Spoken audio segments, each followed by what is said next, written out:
Timing a cruise correctly is one of the most important decisions a traveler makes, and most people get it wrong.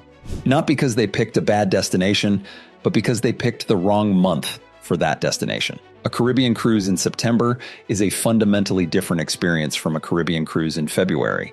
An Alaskan cruise in May is a completely different trip from the same itinerary in August. This video is about knowing which months to avoid for each major cruise region, and why the wrong timing can genuinely ruin what should be a great vacation. Like and subscribe before we start. Share this before someone locks in a sailing date, and let's get into it. 1. The Caribbean, June through November, is hurricane season. The Atlantic hurricane season runs from June 1st to November 30th, and the peak of it, August, September, and October, represents some of the most statistically dangerous and most weather-disrupted months available for Caribbean cruising. Cruise lines do not cancel sailings lightly, but during peak hurricane season, they routinely alter itineraries at short notice, skip ports entirely, or reroute ships to avoid storm systems. A passenger who booked for a specific island can find it removed from the itinerary days before sailing with no recourse. September is the worst Caribbean cruise month by almost every metric. Highest storm probability, most port substitutions, and worst weather across virtually every destination. The true sweet spot for Caribbean cruising is December through April, outside hurricane season, with consistent trade winds, lower humidity, and the most reliable weather of the year. If any flexibility exists in your schedule, this window is the most impactful timing decision you can make. 2. Alaska. April and early May deliver incomplete experiences. Alaska cruise season runs from approximately mid-May through mid-September, and the experience varies enormously across that window. April sailings, offered by some lines on repositioning routes, arrive before the season fully opens. Wildlife is less active, vegetation hasn't fully emerged, some attractions and local businesses haven't reopened after winter, and the weather is genuinely cold and unpredictable in ways that reduce outdoor enjoyment significantly. Late September sailings face shortening days, increasing rainfall, and wildlife beginning to withdraw. The months that consistently deliver the best Alaskan cruise experience are June and July. Days are exceptionally long, sometimes over 18 hours of daylight. Wildlife is fully active, the scenery is at its most lush and dramatic, and the weather, while never guaranteed, is at its most favorable. Glacier viewing is excellent throughout the season, but the long daylight in June and July makes for far better photography. If Alaska is the destination, June or July is the month. 3. The Mediterranean. August is overcrowded beyond comfort. August in the Mediterranean is peak European summer holiday season, simultaneously with peak North American and Australian summer travel.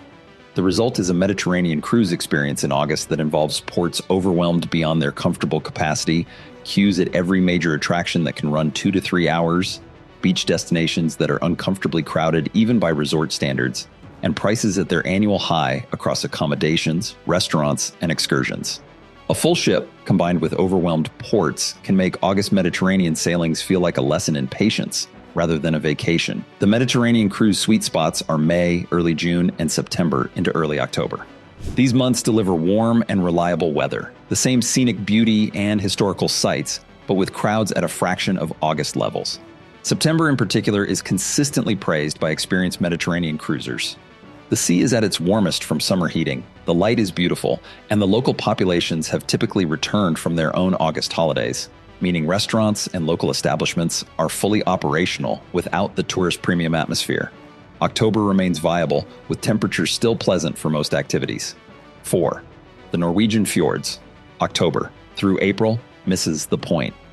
Norwegian fjord cruising in winter is not the experience most travelers are imagining when they picture towering cliff walls, green valleys, and waterfalls fed by snowmelt. From October through April, those valleys are dark for large portions of the day. Many of the smaller villages that make fjord stops rewarding have closed their visitor infrastructure for the season, and the weather is a combination of cold, wet, and gray that is genuinely challenging rather than romantically atmospheric for most travelers. Some lines offer northern lights sailings in this period, which is a compelling reason on its own. But if the fjords are the draw, winter is the wrong season.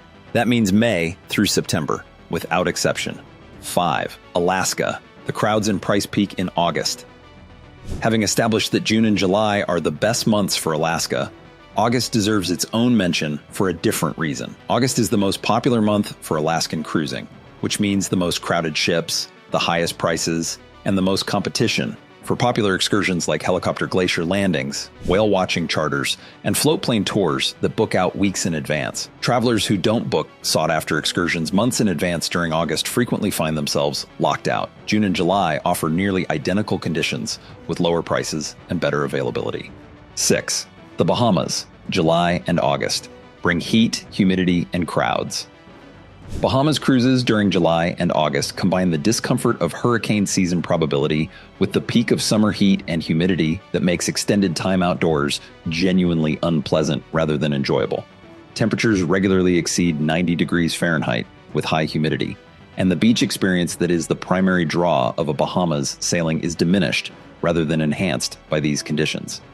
Combined with peak school holiday passenger volume, the atmosphere at Bahamian ports in these months can feel overwhelming rather than relaxing. December through April is the ideal Bahamas window. The heat becomes comfortable rather than oppressive. The humidity drops significantly. Hurricane risk is essentially zero, and the water remains warm from summer heating. January and February offer the best combination of favorable weather and manageable crowds before spring break demand rises again in March. 7. The Panama Canal. Rainy season limits the experience. Panama Canal transits and Central American cruise itineraries face a rainy season that runs from approximately May through November, with the heaviest rainfall concentrated in September and October. The transit itself is remarkable in any weather, but shore excursions involving jungle or coastal environments are significantly diminished by consistent rain. December through April is the dry season, offering the same transit with dramatically better port days. 8. The Canary Islands. Summer crowds make Las Palmas overwhelming.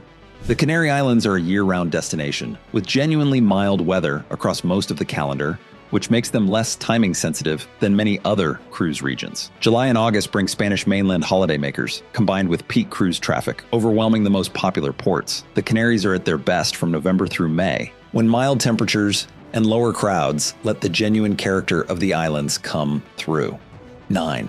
Transatlantic crossings. North Atlantic. In winter is not for everyone. Transatlantic repositioning cruises are some of the best value sailings available, typically offering a week of days at sea with arrival in Europe or the Caribbean at a fraction of the cost of a flight. North Atlantic crossings from October through March cross waters that are cold, frequently rough, and occasionally dramatic. Outdoor decks are unusable for much of the crossing, and motion sickness is a real concern. April, May, and September deliver the same value with dramatically more benign sea conditions. 10. Getting the timing right. The summary. Every major cruise region has a window where it delivers its best version of itself, and a window where the combination of weather, crowds, prices, and conditions conspires against the experience. Caribbean, December through April. Alaska, June and July. Mediterranean, May, September, October. Norwegian fjords, May through September. Bahamas, December through April. Panama Canal, December through March. Transatlantic, April, May, September. The destination and the month are equally important. Getting both right is what makes a cruise genuinely exceptional, rather than a compromise with the calendar. Timing is the one variable in cruise planning that is entirely within your control before you commit to a sailing. The ship, the itinerary, the ports, and the price are all fixed once you book. The month you sail in shapes all of them. The crowds, the weather, the experience at every port, and the overall quality of the vacation. Choosing the right month costs nothing extra and changes everything. If this gave you a reason to revisit a sailing date, hit the like button right now, subscribe for more cruise content every week, and share this with someone planning their first or next cruise. We will see you in the next one.